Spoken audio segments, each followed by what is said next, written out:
মাই tasteful kitchen থেকে আপনাদের সকলকে স্বাগত। আর আজ একটা নতুন রেসিপি নিয়ে আসছি, বাসন্তী পোলাও। তো খুব সহজেই পোলাও কিভাবে রান্না করবেন, তো সেটা আমি নিয়ে আসবো স্টেপ বাই স্টেপ। আশা করি ভিডিওটা ভালো লাগবে। এই রেসিপিটা কেমন লেগেছে অবশ্যই কমেন্টে জানাবে, আর যদি ভালো লেগে থাকে অবশ্যই লাইক করবে। এটা আপনারা বাড়িতেও ট্রাই করতে পারেন, আত্মীয় স্বজন সকলকে এটা পরিবেশনা করতে পারেন। অসাধারণ এই রান্নাটা আজ নিয়ে আসবো, বাসন্তী পোলাও। আমি এই রেসিপিটা কিভাবে করব স্টেপ বাই স্টেপ আপনাদেরকে আমি দেখাবো, আপনারা দেখতে থাকুন। চলুন শুরু করা যাক। আমি এখানে 500 গোবিন্দভোগ চাল নিয়েছি। তা পরিমাপ করার জন্য আমি এখানে কাপ ব্যবহার করব।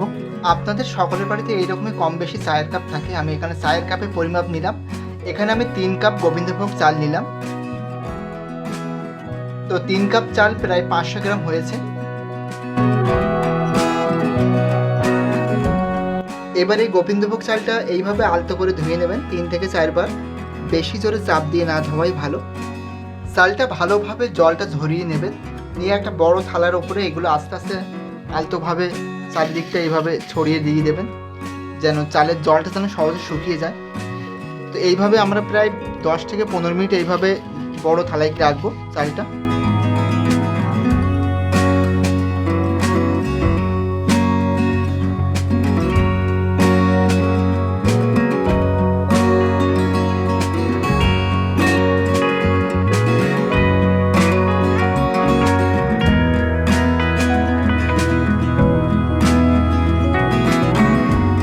এই রান্নার একটা ইউনিক টেকনিক আমি আপনাদেরকে বলবো। তো আমি দেখো কড়াইটা গরম করেছি, ছোট একটা কড়াই দিয়ে দিয়েছি। তো আমি এখানে ঘি দিয়ে দেবো। দেখুন এখানে ঘিটা দেখো গরম হয়েছে, ওপর দিয়ে ধোঁয়া উঠছে। গ্যাসের ফ্লেমটা বন্ধ করে দেবো। তো আমি এখানে ওয়েট করব, ধোঁয়াটা যখন বন্ধ হবে আমি পরিমাণ মতো হলুদ অ্যাড করব। পরিমাণ মতো হলুদ অ্যাড করলাম। এখানে আমি ডিরেক্টলি চালের মধ্যে হলুদ আর ঘি একসাথে অ্যাড করব না। তো আমি এইটার সাথে মিক্স করে আমি চালের সাথে দেবো। তখন কি হয়, বাসন্তী পোলাওয়ের কালারটা একটু অন্যরকম হয়ে যায়। দেখুন কালারটা একটু অন্যরকম হয়ে গেছে।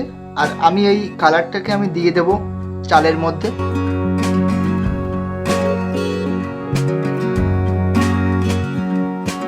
ঘি আর হলুদটা আলতো করে আমি মিক্স করব চালের সাথে।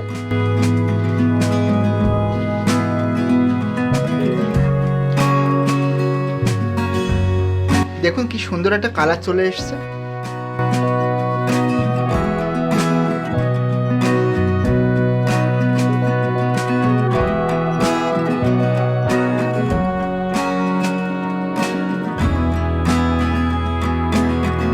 খুব সুন্দর করে মিক্স করে আমি এখানে আদা আর কাঁচা লঙ্কা পেস্ট করে রেখেছি, সেটা আমি দিয়ে দিলাম।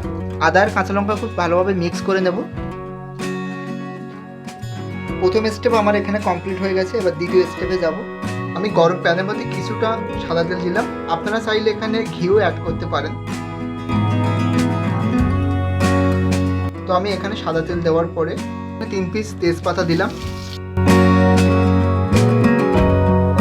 দারুচিনি দিলাম, কয়েকটা এলাচ দিলাম। এখানে ভালোভাবে নাড়াচাড়া করব। আর এই সাথে কয়েকটা আমি লবঙ্গ অ্যাড করে দিলাম। এখান থেকে খুব সুন্দর একটা গন্ধ ছাড়বে, আমি ততক্ষণ নাড়াবো।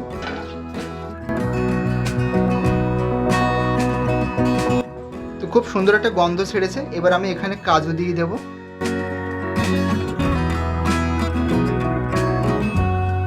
দেখো কি সুন্দর একটা কালার ছেড়েছে। মানে এখানে কিশমিশ আমি অ্যাড করে দিলাম।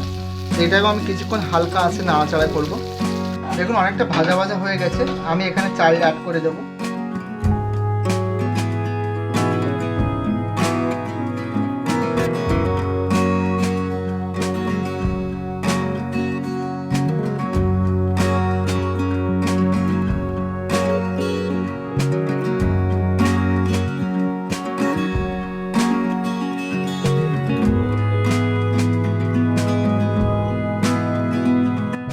চালটা দিয়ে আমি মিডিয়াম ফ্লেমে আমি 2 থেকে 3 মিনিট আমি এইভাবে সুন্দর করে ভেজে নেব। আমি এখানে 1 চামচ গরম মশলা অ্যাড করব 2 মিনিট ভাজার পরে। আমি গরম মশলাটা দেওয়ার পরে আমি মিডিয়াম ফ্লেমে আরও 1 মিনিট আমি এইভাবে নাড়াচাড়া করে নেব, যাতে সব জায়গায় মিশে যায় গরম মশলাটা। আমি এই রান্নায় আমি গোবিন্দভোগ চাল নিয়েছি 3 কাপ, আর সেই কাপের পরিমাণে আমি এখানে 5.5 কাপ জল দেবো।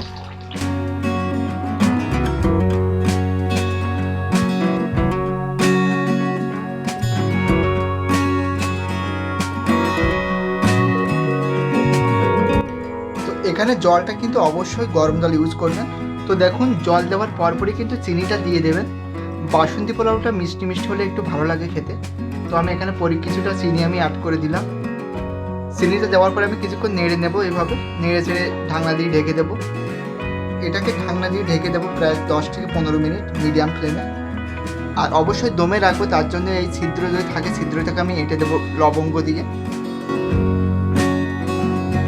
আমি ওটাকে লবঙ্গ দিয়ে বন্ধ করে রেখেছি আর এইভাবে চেপে আমি দমে রেখে দিয়েছি। 10 থেকে 15 মিনিট আমি এইভাবে রাখবো, নিচে যেন না লেগে যায় সেজন্য মাঝে মাঝে একটু নাড়িয়ে নেবেন। বিভিন্ন মশলা কিন্তু চারিদিকে ছড়িয়ে যাবে, সেটাকে আবার মাঝে মাঝে একটু নাড়িয়ে এপাশ ওপাশ করে দিলে খুব ভালো হয়। আমি নাড়িয়ে নিয়েছি, নাড়িয়ে আবার ঢাকনা দিয়ে ঢেকে দেবো। আদা কাঁচা লঙ্কা পেস্টের সাথে অবশ্যই লবণটা অ্যাড করে নেবেন পরিমাণ মতো। 15 মিনিট পরে আবার চলে এলাম, এবার ঢাকনাটা আমি তুলে নেব। হালকা করে এভাবে আমি নিচের থেকে উপরে তুলে দেব। দেখুন জলটা কিন্তু অনেকটা শুকিয়ে গেছে।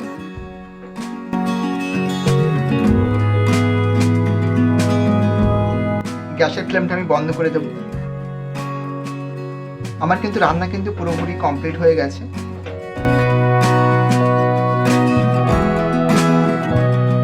আমার কিন্তু বাসন্তী পোলাও পুরোপুরি রেডি হয়ে গেছে। তো এত সুন্দর রেসিপিটা কিভাবে পরিবেশনা করবে সেটাও আপনাদেরকে দেখাবো। আমি এখানে একটা বাটি ইউজ করেছি।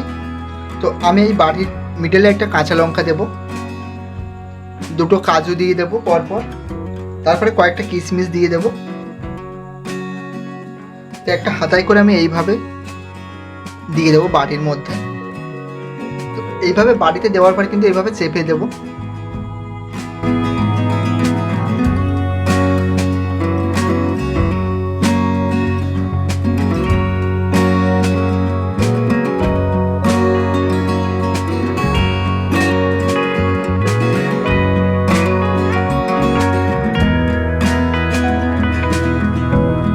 একটা স্টিলের থালা নেব, নেওয়ার পরে আমি এটাকে এইভাবে বসিয়ে দেব।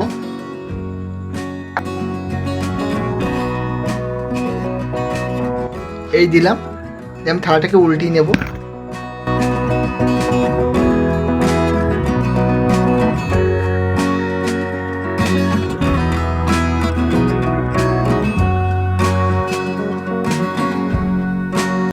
দেখুন কি সুন্দর শেপটা চলে এসছে।